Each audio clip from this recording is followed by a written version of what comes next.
Assyrian and Babylonian literature, selected translations with a critical introduction by Robert Francis Harper, illustrated, published 1901. Introduction. Discovery of the cuneiform inscriptions.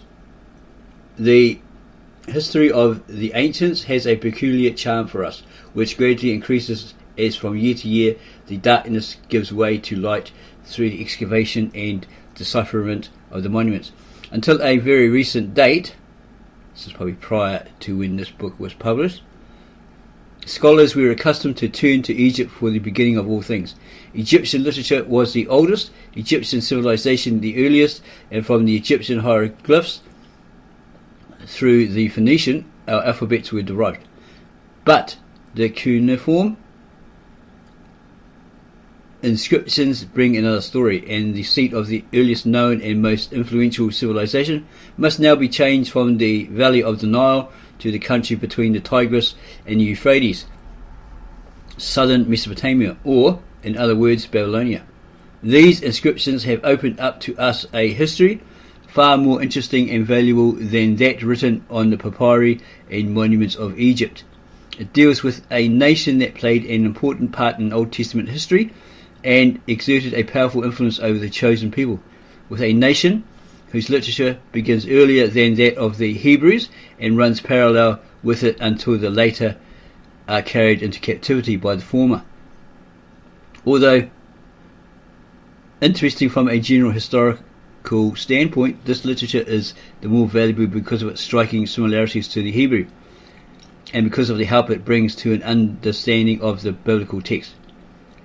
At the beginning of the present century, little was known of the ancient capital of the Assyrio-Babylonians, aside from the meagre and imperfect accounts given by the Jewish and Greek historians. One would have searched his maps in vain for the exact location of Nineveh, the headquarters of the Assyrian armies, which plundered the Israelites for so many years and finally besieged, captured and transported the inhabitants of Samaria. In the case of Babylon, it was no better, a city one of whose kings carried into captivity the remnant left by his northern kinsmen, the Syrians. Passing the travels and writings of Benjamin of Tudela, about 1160, Rabbi Fethakiah of Ratisbon, a short time after the death of Benjamin, Conti 1444, Ortelius of Antwerp, who published his geographical treasury in 1596, in which was incorporated all that was known at that time of Oriental geography. Hakluyt's collections of travels and voyages, 1599, containing an account translated from the Italian of the travels of Cesare de Federici, who was the first to give us a description of Akukuf, identified in recent years as the Der Kurigalzu of the inscriptions. Ranulf of Augsburg, who describes Akukuf as the Tower of Babel, 1573.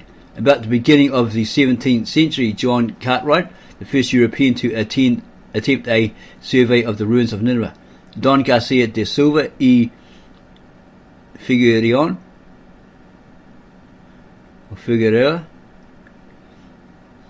ambassador of Philip III of Spain to the court of Persia, Piero della Valle, 1621, who still regarded Baghdad as the site of Babylon, and who identified the great mound near Hillel, Babel, as the site of the Tower of the Confusion of Tongues.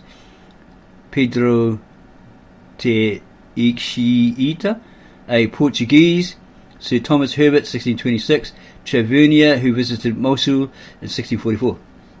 Pater Vincenzo Maria de Santa Catarina da Siena, 1657, who was the first since Benjamin of Tudela to identify the site of Babylon with Hillel as over against Baghdad.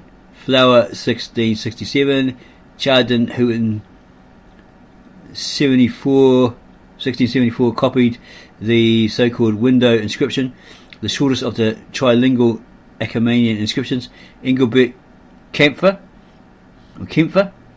about 1694, who copied the so-called H2 Persepolis inscriptions. Cornelius de Bruin, 1701, Otter in 1734, who was the first to notice the Behistun inscriptions and reliefs, afterward copied by Rawlinson, that's Henry Rawlinson, and used in the decipherment of the inscriptions. Edward Ives, 1758, Pater Emmanuel de Saint Albert, whose report on the ruins of Babylon to the Duke of Orleans formed the basis of de Anville's memoir on the position of Babylon, read before the French Academy of Inscriptions in 1755. Carsten Niebuhr, who in 1705 copied several Achaemenian inscriptions and from whose plates Grotefend afterward deciphered the names of Darius and Xerxes, thus opening the way for all future work in this line. Count Caelus, who in 1762 published the celebrated vase of Xerxes with the quadrilingual inscription in Egyptian, hieroglyphs, Old Persian, Scythian and Babylonian. Xerxes, the great king, and others. We come to the French scholar Beauchamp, who between 1790 and 1795 shipped to Paris some specimen bricks covered with Babylonian characters. The excitement occasioned by the short inscriptions and especially by the report that the ruins of Babylon had been discovered in the vicinity of Hill caused the East Indian Company to issue orders to the agent in Basra to obtain as quickly as possible a collection of these Babylonian inscriptions and to send them by Bombay to England. Between 1801 and 1810 several different collections were shipped, among which was the famous Nebuchadnezzar stone in 10 columns called the East Indian House inscription, and now in the India Office in London. As yet no systematic work had been done in excavating these old Assyrian and Babylonian ruins. Claudius James Rich, an Englishman, the East Indian Company's representative in Baghdad, was the first to begin such excavations. Rich commenced his work in 1811 and in 1812 published his memoir of the ruins of Babylon, and in 1818 his second memoir on Babylon, containing an inquiry into the correspondence between the ancient description and the remains still visible on the site.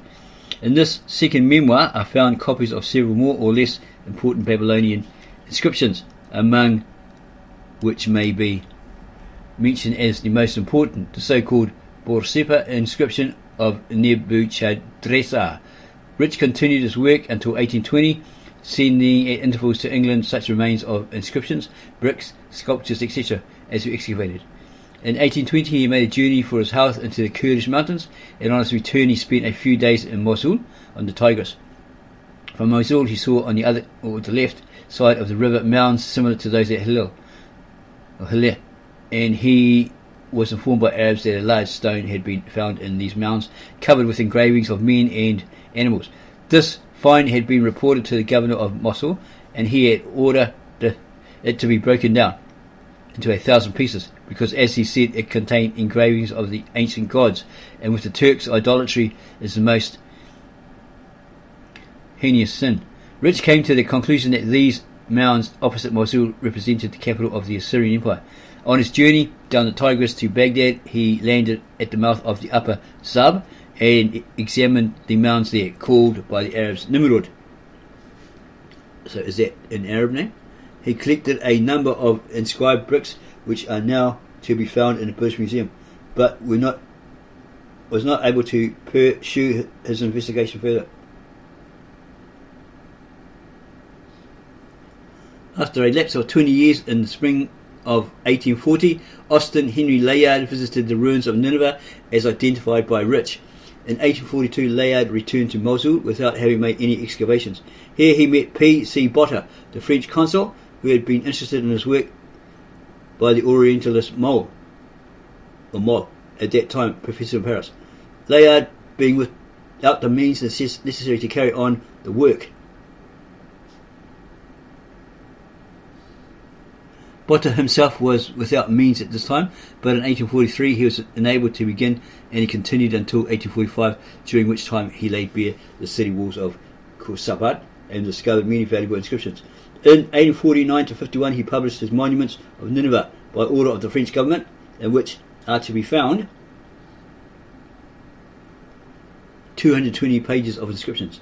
In the spring of 1845, Sir Stratford Canning, at that time the English ambassador at Constantinople, offered Layard sufficient money to undertake excavations.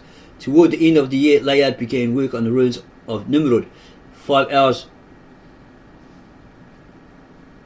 south of Mosul, and out in the east is from 2 3/4 to 3 English miles. From the beginning he was successful. The sum allotted by Canning gave out in June 1847, and Layard was again compelled to return to England.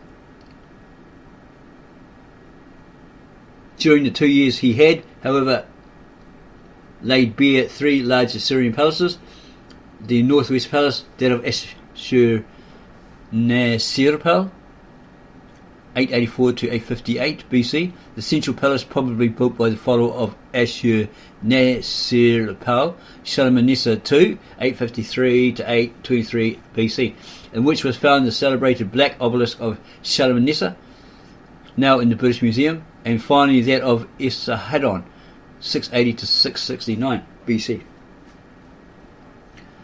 The richest returns came from the northwest palace, and the inscriptions found were in a much better state of preservation than those excavated by Botta in Sargon's palace at Khorsabad. Sir Stratford Canning generously presented the entire results of Layard's expedition to the British Museum, to which place they were shipped by the explorer himself. He had 50,000 cuneiform tablets. Layard shortly afterwards published an account of his work in Nineveh and its remains. This book created a great sensation in England, and as a result the English government became interested in the excavations. In 1849 Layard was given leave of absence from his diplomatic post in Constantinople and sent back to Assyria. And Hormuzd Rassam, English consul at Mosul but a native Arab, was ordered to join him. During the first expedition Layard had confined his operations to Nimrud, but in this, his second, he began work at Konyunik, the site of Nineveh. Botta had already conducted excavations at this mound, but with comparatively little success, since his methods were wholly unscientific. Instead of running trenches here and there to find walls, and then following these walls, Botta sank perpendicular shafts to no purpose. In his first expedition, Layard had found the southwest palace at Sennacherib, 705 to 681 BC, as restored by his grandson Ashur-banipal, but he had not been able to carry his work to completion. In his second trip, 1849 to 51, this building was fully brought to light. This palace was the largest yet found, containing 73 rooms. Excavations were also made in Nebi Yunus, i.e. the grave of the prophet Jonah, where Layard says that he found the Esarhaddon inscriptions, and in Kal-at Shirkat, the old Ashur, in Nebis Yunus, palaces of Raman Nirari, 1811 to 782 BC. Sennacherib and Esarhaddon were found, while in Kal-at Shirkat, Layard, or rather Rassam, discovered the foundations of a palace of Tiglath-Pileser I, and here it was that the large cylinder of 800 lines belonging to Tiglath-Pileser I, 1120 BC, was found.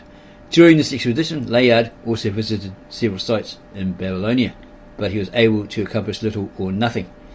Immediately following and closely connected with Layard's second expedition was that of Hormuzd Rassam, 1852 to 54, during which the north palace of Ashurbanipal was discovered and laid bare.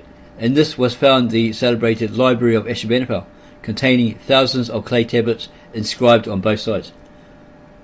About the same time with Rassam, 1852 to 54, or rather 1851 to 55, Victor Place, the French consul at Mosul, took up the work of excavating at Khorsabad, which had been began by Botta. While this work was going on in Assyria, Loftus from 1849, Fresnel and Opport in 1852, and Taylor from 1852 began excavating in Babylonia. In 1853 to 54, Loftus and Taylor visited and afterward described the ruins of Waka, Senkere, etc. The French expedition was hardly managed, or was badly managed, but it must be acknowledged that almost all that we know of the topography of Babylonia dates from this expedition. The boat containing the results of their excavations was wrecked in the Tigris on May 23, 1855, and hence the inscriptions never reached Paris, to which place they were being shipped when lost. Accounts of both of these expeditions have been given by Opport and Loftus respectively. With these expeditions, what may be called the first period of Assyrio-Babylonian excavations comes to an end. Before going to the second period, mention must be made of the discovery and copying of the famous Behistun inscription by Colonel Rawlinson, later Sir Henry Rawlinson. This inscription consists of about 400 lines, and it was carved by order of Darius Hystaspes on a steep mountain about 1700 feet high, called Behistun, near Kermanshah. The English officer not only copied this inscription for the first time between the years 1835 and 1857, but he also made the first translations, having worked at intervals on this inscription from 1855 to 1846, where he brought his manuscript containing a copy of the Babylonian text to London. The important part played by this inscription and its discovery and the history of the decipherment of the inscription will be noted later on this book. After the close of the first period, no excavations were made for almost 20 years. During this time, Layard published his inscriptions in the cuneiform character from Assyrian monuments, and the first 3 volumes of the cuneiform inscriptions of Western Asia had appeared, edited by Rawlinson with the help of Edwin Norris and George Smith. In 1872, George Smith had the good fortune to discover some tablets containing the Chaldean account of the deluge, or the flood. The results of his finds were laid before the Society of Biblical Archaeology on December 3, 1872. In consequence of the wide interest taken at the time in these discoveries, the proprietors of the Daily Telegraph newspaper came forward and offered to advance a sum of 1,000 guineas for fresh researches at Nineveh in order to recover more of these interesting inscriptions. The terms of agreement being that George Smith should conduct the expedition and should supply the Telegraph from time to time with accounts of his journeys and discoveries in the eastern return. Telegraph in those days was probably some sort of newspaper. In January 1873, with George Smith, the second period of excavation began. Between 1873 and 1876, Smith made 3 expeditions, from the last of which he never returned, dying on his homeward journey at Aleppo, August 19, 1876, of a fever contracted in Baghdad. Smith's chief work was to make a more thorough examination of the palaces in Kalamoon, and especially of the Northwest Palace, discovered by Rassam. Rassam continued the work begun by Smith, and between 1877 and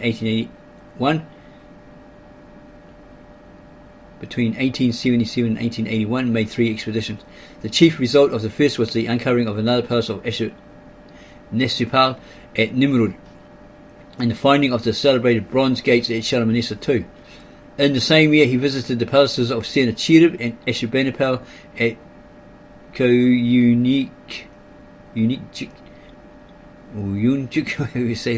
and brought back with him about 1,400 tablets and the large 10-column cylinder of Ashurbanipal, known as the Rassam RM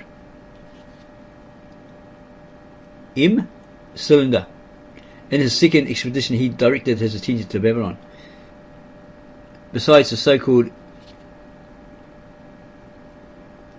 Igibi tablets, contracts, etc., he brought with him this time inscriptions of Nebuchadrezzar, and what is more important, inscriptions of Nabonidus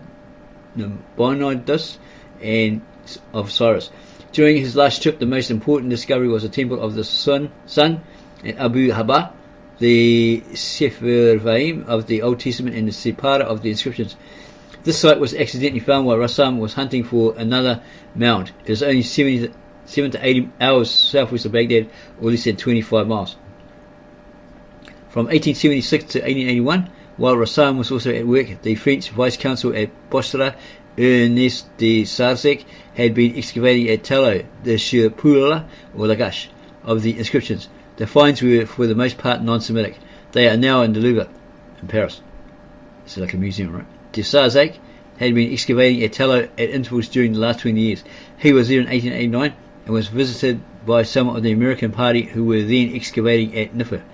The first American expedition to Babylonia was the Catherine Wolfe, 1884 to 1885, the Independent, under the direction of Dr. William Hayes Ward of the Independent. Must be another newspaper. The purpose of this party was to explore and to describe sites rather than to excavate. The most interesting part of the report is in regard to Anbar, about which Dr. Ward says, the discovery of this city, which represents the Agad or Sipara of Inuit, the Akkad of Genesis 10:10, the Persabora of classical geographers, and the Anbar of Arabic historians, is of the most importance. Dr. Ward has discussed this site at length in the January number of Hebraica, 1886. He recommended Anbar, Nifer, and Waka for excavation. Yokka has special promising sites. While no excavation was attempted by the Catherine Wolfe expedition, it laid a foundation for the collection belonging to the Metropolitan Museum in New York. It is also to be regarded as the forerunner of the expedition of the Babylonian Exploration Fund sent out by the University of Pennsylvania, USA. And there's lots more.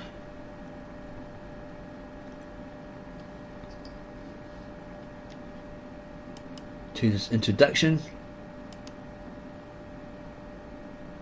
It's the thing with these old books from the 1800s, etc. They have a huge introduction, sometimes up to 20 pages.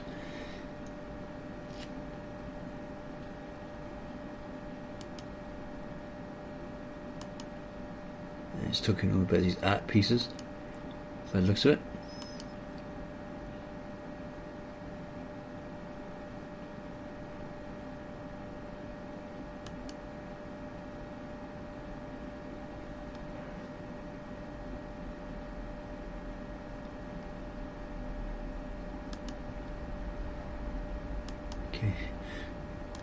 Still in the introduction, and how many pages it is? Like that, 35 so far. I'm trying to skip all of that, and it's still going. Jump ahead, you can. Okay, still going at page 58. Oh my gosh, it's a hell of an introduction.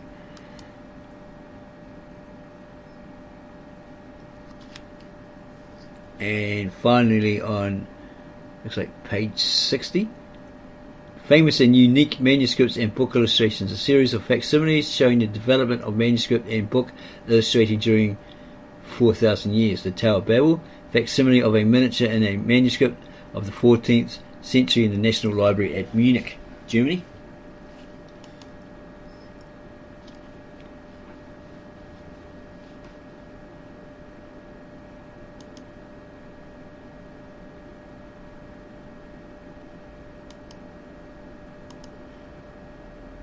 It's got some information here. It's going on about the hymns to Ishtar and Sin have been selected for translation as rather elaborate examples of this class of literature. Several of the prayers of the lifting of the hand and two of the prayers to the sun god have been added. The former have been edited by Mr. Leonard W. King and the latter by Dr. Nutzon.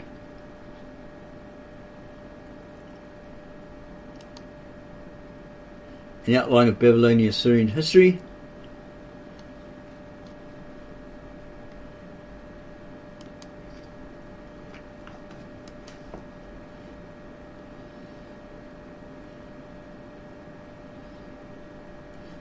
It goes deep into that history.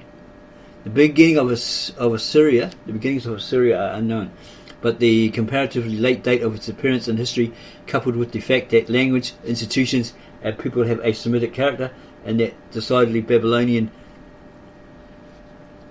suggests that the new community was an offshoot or colony of Babylonia. It has also been conjectured with much plausibility that its appearance and activity at this time are to be connected with the ascendancy of the new and foreign Kassite people in Babylonia. The Kassites, if our chronology is reasonably accurate, ruled nearly 600 years, about 1730 to 1150 BC, over the Babylonian plain. The non-Semitic character of the names and titles which they bear upon the monuments has convinced modern scholars that they have come from the region of the northeast of Babylonia. They do not seem to have established the capital at Babylonia, but to have preferred a more central point in the plain. And at the old sacred city of Nippur, many remains of the dynasty have been discovered.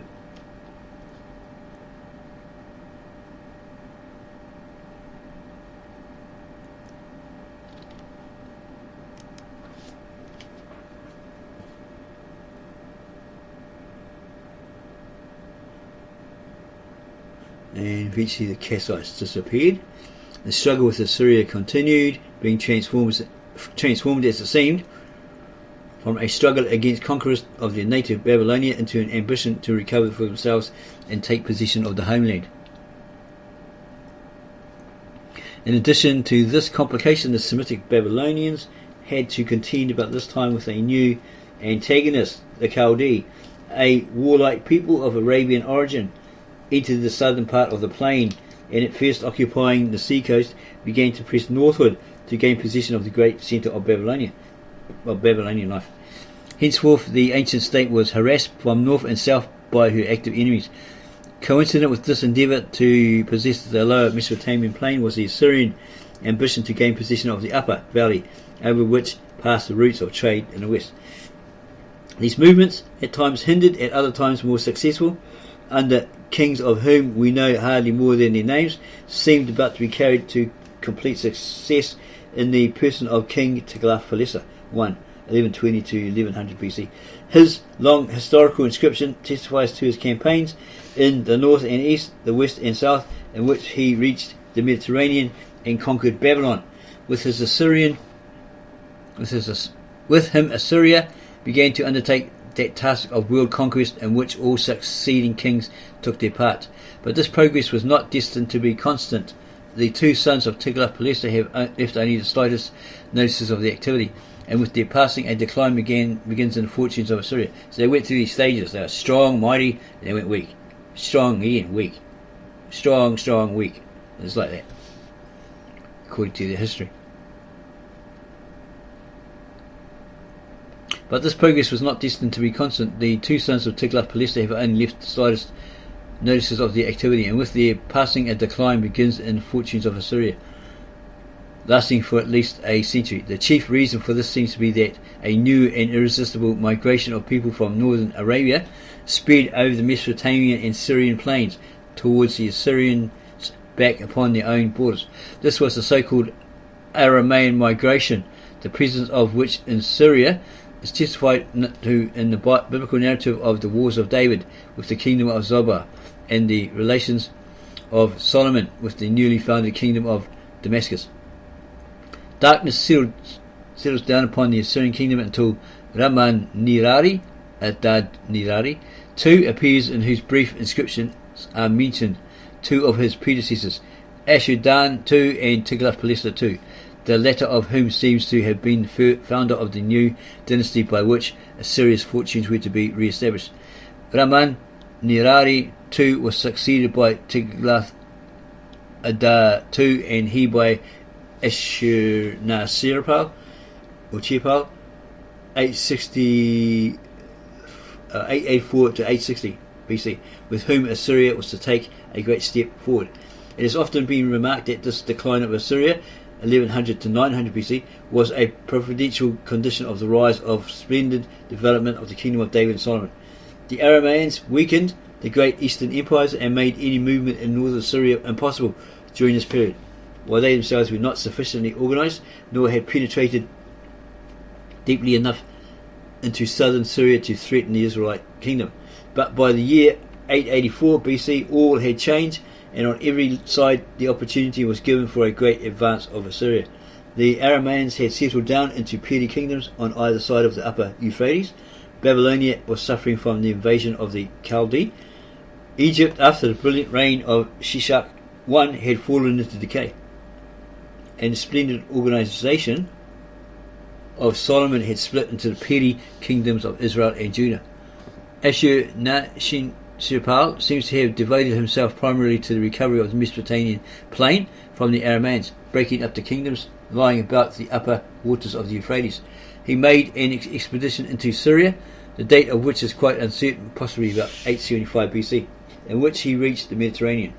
His influence upon Palestine may have been hardly more than to weaken the northern Syrian states, and thus to give a freer hand to the kingdom of Damascus and its rising hostilities to Israel. No doubt. Also, all Syria now began to understand that a new development of the military kingdom lying on the Tigris had begun. Under Shalmaneser II, his son, 860 to 825 BC, the western campaigns were vigorously pursued. First, the Aramaic kingdom lying in the great bend of the Euphrates was demolished. Then the river was crossed and the Syrian states attacked. The lesson of Ashur-nashir-pal had been heeded, or listened to, or followed, and Shalmaneser found himself face to face with a coalition of kingdoms of the west that met him in 854 at the Battle of Qarqara. That Shalmaneser II, for all his boast of victory in this battle, had suffered in a conflict with the west is shown by the fact that for 5 years he did not come into that region. Not until 1849 do we hear of another mention with the Syrian coalition. And it continues.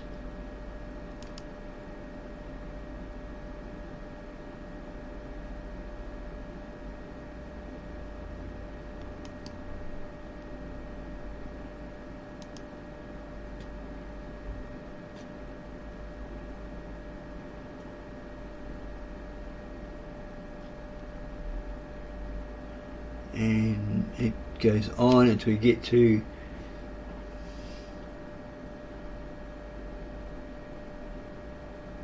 Edessa, and the year 674 to 672 BC were thus occupied.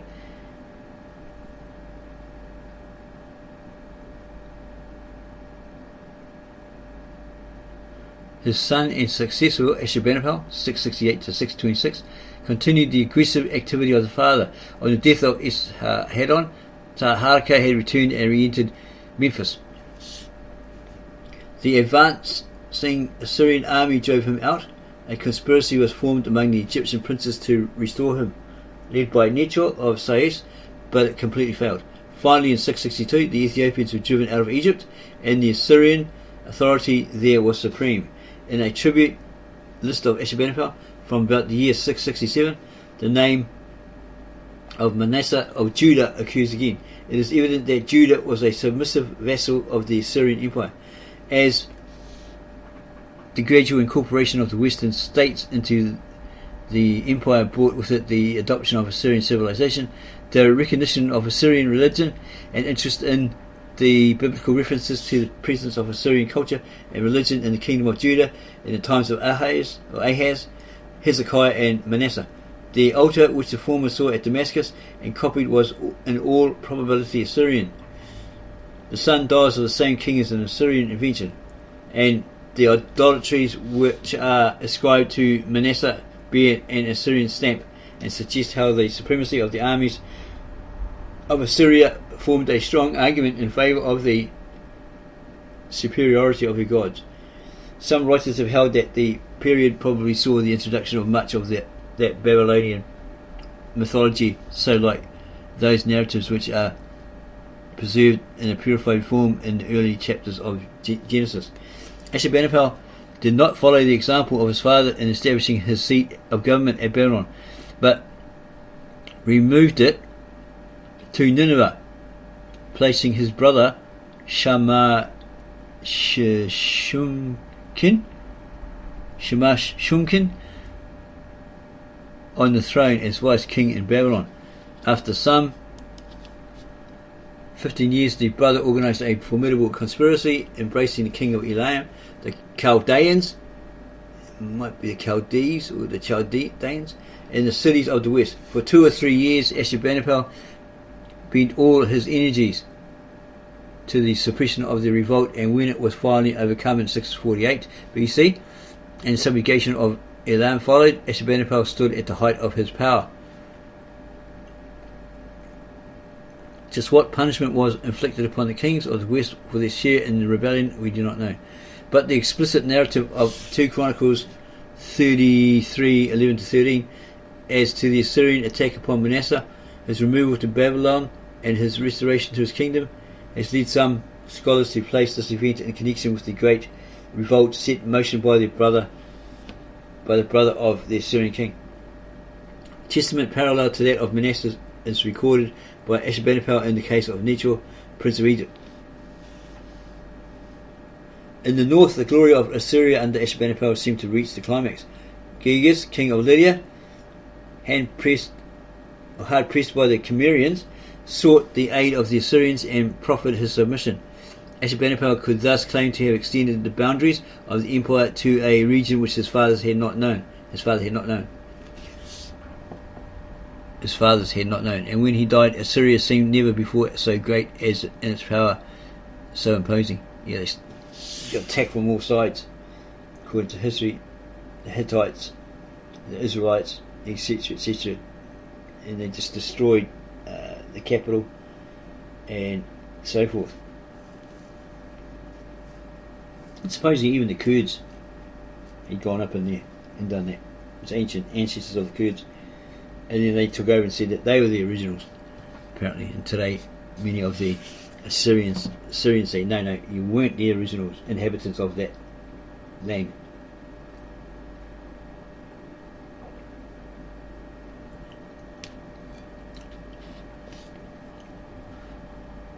Yet brilliant as were the reigns of both Esarhaddon and Ashurbanipal, they mark in fact the period of Assyria's decline.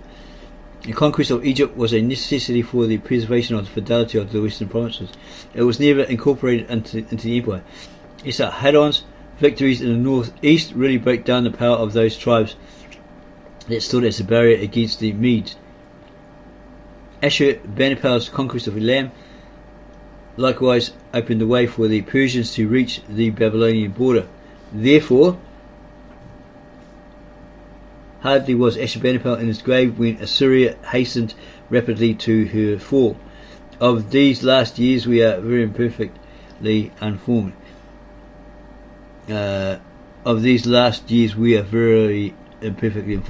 Two sons of the great king followed him. The one Ashur-etililani, the other Sin-Shariskun. A great Scythian invasion swept down into Western Asia. The Medes appeared upon the heights above Nineveh. The Chaldee reached the summit of their ambition in gaining possession of Babylonia. The two joined against Assyria under the leadership of Cyaxares, the Mede, and Nabonidus the Chaldean. Against these united forces, Nineveh made no long resistance. The honour of the final assault seems to belong to the Medes. The last king, his court, and his people perished in the destruction of the capital. Even the date is not known. That was probably about 606 BC.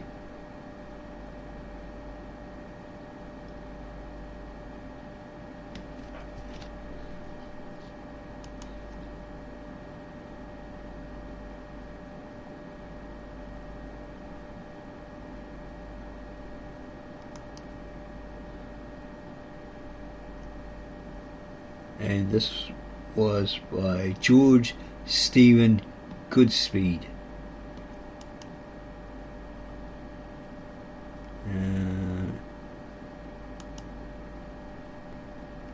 Okay, this next chapter.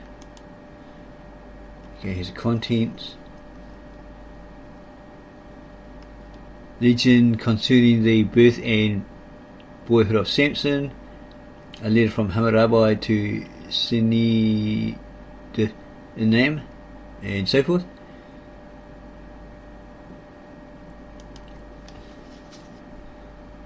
Lots of people involved in this, the translators.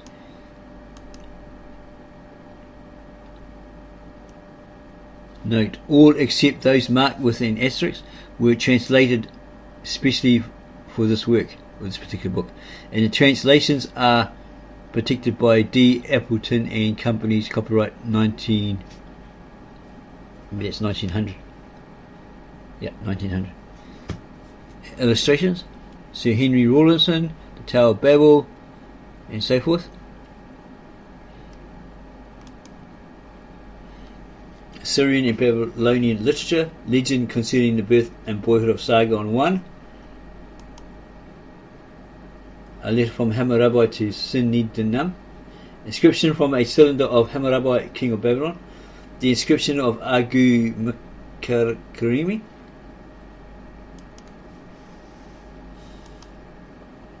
Inscription of Raman-Nirari I, king of Assyria, about 1325 BC, from a stone tablet found at Kile-Shirgat. Inscription of Nebuchadrezzar I, king of Babylon, about 1140 BC. So all of these ancient monuments, etc., these inscriptions have been copied and put into this book. Inscriptions of Tiglath-Pileser I, king of Assyria, about 1100 BC. Ashur, great lord, ruler of the divine host, who bestows scepters and crown and establishes the legitimate dominion. But I can't say it. Bel, lord and king of all the spirits of the deep, father of the gods and lords of the countries, the pagan gods that they worship at that particular time.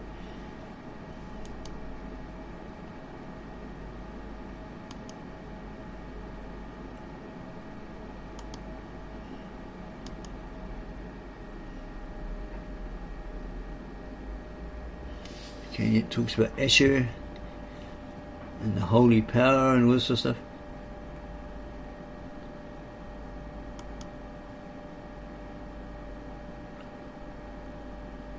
I think it's talking about Ashur the king, not Ashur as in the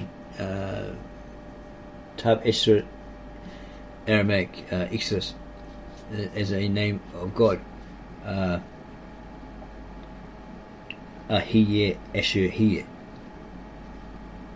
Okay, and that's A-S-H-U-R, not A-S-H-E-R, which is supposed to be Jacob's descendant or grandson, something like that, in the Bible.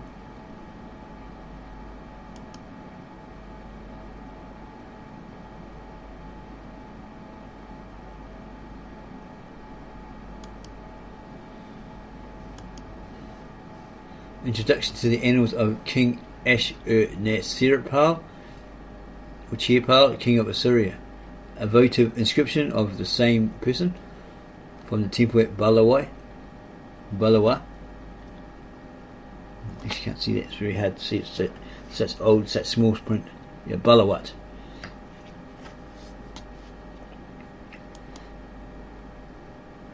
And it carries on.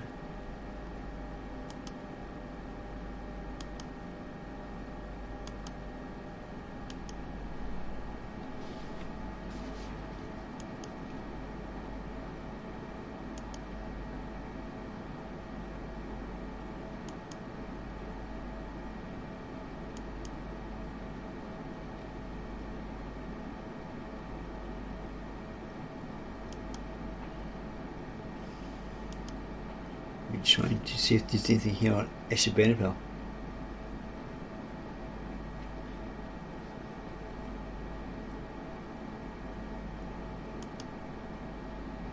There's some old bas relief, wall reliefs.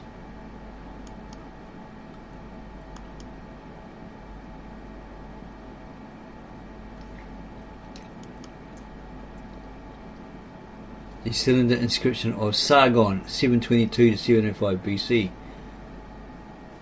who was the governor of Bel, the exalted priest of Ashur, the darling of Anu, and Dagan, the great king, powerful king, the king of the world, the king of Syria, the king of the four quarters of the world. That'd be the four compass points, right?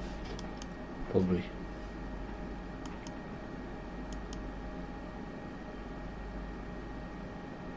The Merodach Baladan stone in Berlin, 721-17 BC.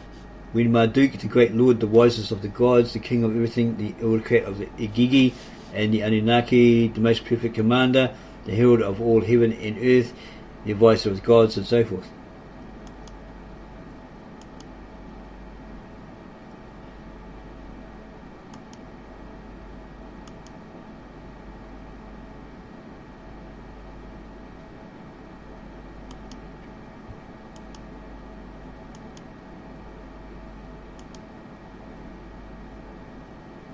Okay, it's coming up to Ishadon.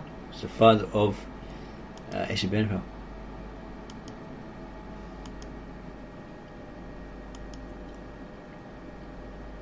Description of Esarhaddon from the Blackstone, Aberdeen.